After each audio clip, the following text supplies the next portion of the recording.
Bonjour à tous et bienvenue dans cette série de vidéos consacrée à l'attention et la concentration. Je suis Jean-Philippe Lachaud et dans cette vidéo, je vais très brièvement vous présenter les livres que j'ai écrits sur le sujet. Alors l'idée, c'est pas de faire de la publicité, c'est plutôt de vous montrer ce qui existe et que ça puisse vous servir de référence éventuellement, si ça vous intéresse. Sachez qu'il y a beaucoup de bons livres sur l'attention, beaucoup qui adressent la question des troubles déficitaires de l'attention et de l'hyperactivité. Donc je vous renvoie à cette bibliographie que vous pouvez chercher un petit peu partout. Donc là, je vais me centrer sur les 6 livres que j'ai faits pour vous montrer un petit peu la logique et puis leur motivation. Le premier, c'est le cerveau attentif. On était en 2011 et le but, c'était d'expliquer ce qu'est la recherche en neurosciences et les résultats fondamentaux sur l'attention.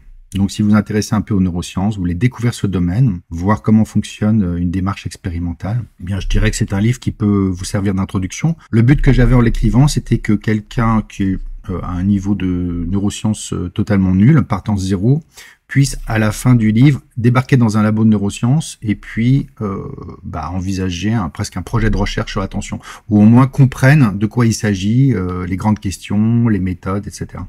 Alors vous voyez par exemple, il y a ici, voilà, vous avez des descriptions d'expériences. Donc c'est vulgarisé, c'est fait pour que n'importe qui puisse comprendre. Voilà, mais on rentre quand même dans le détail, vraiment des expériences, des données. C'est là-dessus, c'est sur cet état de l'art des recherches en neurosciences sur l'attention qui est basé toute la suite. Le deuxième livre, ça a été Le cerveau funambule. Et la motivation, c'était de dire, très bien, on a fait tout ce travail pour expliquer la théorie de l'attention, issue des neurosciences cognitives, mais concrètement, qu'est-ce qu'on peut en tirer dans la vie quotidienne? Donc, c'est ce travail qui est fait, et vous voyez, c'est là que je vais introduire les principaux concepts qui vont servir après dans tout ce que j'ai fait, dans Programmatol notamment. Donc là, vous voyez, on est au chapitre 6, puis on parle de mini-moi, maxi-moi. Donc, vraiment, on déduit des neurosciences cognitives, et bien des pratiques. Comment faire pour mettre maintenant toutes ces idées en pratique et les utiliser concrètement pour mieux maîtriser son attention? Donc c'est une question. Et puis derrière, vous avez toute une explication, c'est parti, etc. Donc toutes les images que j'ai utilisées, elles sont là-dedans. Elles apparaissent en fait dans ce livre-là. La suite, ça a été les petites bulles de l'attention. Et là, l'idée, c'était de se dire, voilà, on a expliqué plein de choses, mais qui sera en fait très utile à savoir pour les enfants. Mais un enfant, ça ne lit pas un livre de chez Odile Jacob de 250 pages, même avec la meilleure motivation du monde, donc il faut le représenter dans un format un peu différent. Et le format BD paraissait pas mal pour faire passer quelques idées. Alors évidemment, j'ai énormément allégé ce qu'il y a dans le cerveau funambule pour le ramener vraiment à l'essentiel. C'est-à-dire que si on veut toute la validation, toute l'argumentation derrière, pourquoi ces techniques, etc., c'est pas dans la BD qu'on va le trouver. Par contre, vous avez, voilà, c'est la première fois que sous forme graphique, vous avez vraiment les personnages qui apparaissent, cette idée de découpage. On voit le maxi-moi là qui a ses ciseaux, il va découper, voilà.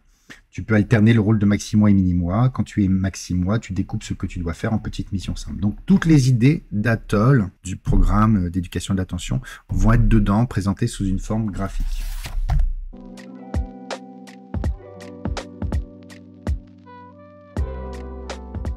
Justement, en parallèle, s'est déroulé le Programmatol. Et donc, il y a eu tout ce travail avec les enseignants qui a amené 2 livres. Un premier qui s'appelle L'attention, ça s'apprend, qui a pour but de décomposer le Programmatol. C'est-à-dire non pas d'expliquer, de l'expliquer dans le détail, mais d'expliquer sa motivation. Et l'angle pédagogique, c'était de dire, sachant tout ce qu'on sait sur l'attention, qu'est-ce qu'on peut en déduire de ce qu'on doit enseigner aux élèves en termes d'attention? Comment est-ce qu'on peut construire un programme d'éducation de l'attention?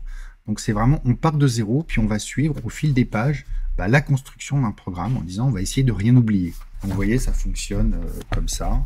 Ça fonctionne sur des idées, des points sur lesquels on essaie de se mettre d'accord. Voilà, il est difficile de réfléchir et d'agir en même temps. Petites illustrations. Alors oui, pourquoi? On peut dire oui, j'y ai pensé sous ma douche. Non, en fait, il y a quand même une validation neuroscientifique. Pourquoi? Voilà, pourquoi les neurosciences le montrent. Et puis, des liens avec la vie de tous les jours. Comment est-ce que ça se manifeste dans les vies de tous les jours, dans la classe, et qu'est-ce qu'on peut en déduire? Ce qu'on peut en déduire sur ce qu'on doit enseigner à des élèves, et vous voyez, on arrive à des choses comme, il faut avoir appris à segmenter une tâche complexe en une suite d'étapes simples, etc., guidées à chacune par une intention claire. C'est vraiment pratico-pratique comme livre.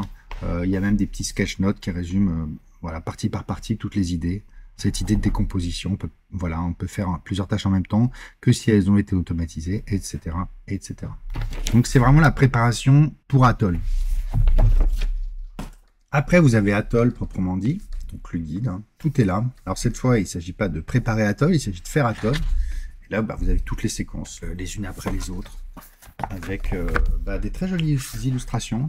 On a eu la chance d'avoir la collaboration de la dessinatrice de Sam Sam, le plus petit des grands héros. Tout est là, en fait, il n'y a qu'à suivre. Hein. Il y a ce qu'il faut projeter. Donc ça, c'est vraiment le programme Atoll, apprendre l'attention à l'école. Et puis le dernier livre à ce jour, c'est La magie de la concentration. Alors, la magie de la concentration, il a été motivé par une remarque de parents qui me disaient c'est bien joli vos Atoll, mais ça se fait en classe. Et comment moi, je peux parler d'attention à mes enfants? Parce que les petites bulles de l'attention, c'est bien, c'est une présentation générale de l'attention, mais c'est pas vraiment un chemin pour améliorer son attention.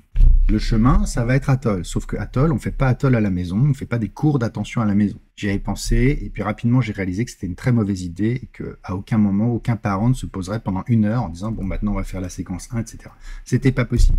Donc j'ai réfléchi, je me suis dit, bon, quel est le moment où les parents et les enfants sont ensemble? Le plus souvent, c'est à table.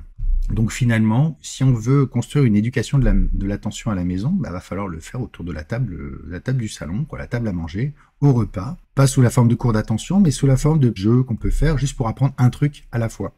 Et puis comme ça, de fil en aiguille, on va pouvoir dérouler toute une éducation de l'attention pour les parents motivés. Donc, moi personnellement, je l'ai fait avec ma fille, on travaillait, pas qu'on travaillait, on s'amusait 2-3 pages à la fois. Et puis comme ça, on a fait tout le livre. Et vous voyez, donc, par exemple, ici, là. Donc, c'est sous la forme d'un dialogue, parce que je me suis dit que c'était quand même la forme la plus digeste. Donc, c'est un adulte censé être expert de l'attention qui discute avec un enfant et puis qui fait son éducation au fil des pages, avec tout ce qu'il trouve. Là, on a un verre et puis on a un couteau. Et vous voyez, c'est ça, ici, on est dans l'idée de visualiser son intention. On visualise ce qu'on veut faire et puis ensuite on le fait. Pour ça, Anatole, donc l'enfant, doit imaginer, à partir d'un verre, s'il posait un couteau, jusqu'où irait le couteau. Est-ce qu'il irait jusqu'ici, jusque-là, voilà. Et puis après, une fois qu'il a bien cette image mentale en tête de ce qu'il pensait être la longueur du couteau, il prend un couteau et il le pose et il vérifie. Donc c'est un petit jeu tout bête, vraiment, ils sont tous de ce type-là. Mais finalement, ça permet d'illustrer le fait de visualiser quelque chose et ensuite de le faire, de le mettre en application. Concrètement, je pose le couteau pour qu'il soit par rapport au verre exactement comme je l'ai imaginé. Et puis ça peut servir à mettre la table, préparer ses affaires, etc. Enfin, cette démarche de je visualise puis je fais, c'est ultra classique pour avoir une intention claire. C'est parfait pour guider l'attention. Donc voilà, 6 livres pour l'instant qui, j'espère, vous aideront à mieux comprendre comment fonctionne l'attention, la concentration et puis surtout à mettre en pratique cette véritable éducation de l'attention. Merci beaucoup.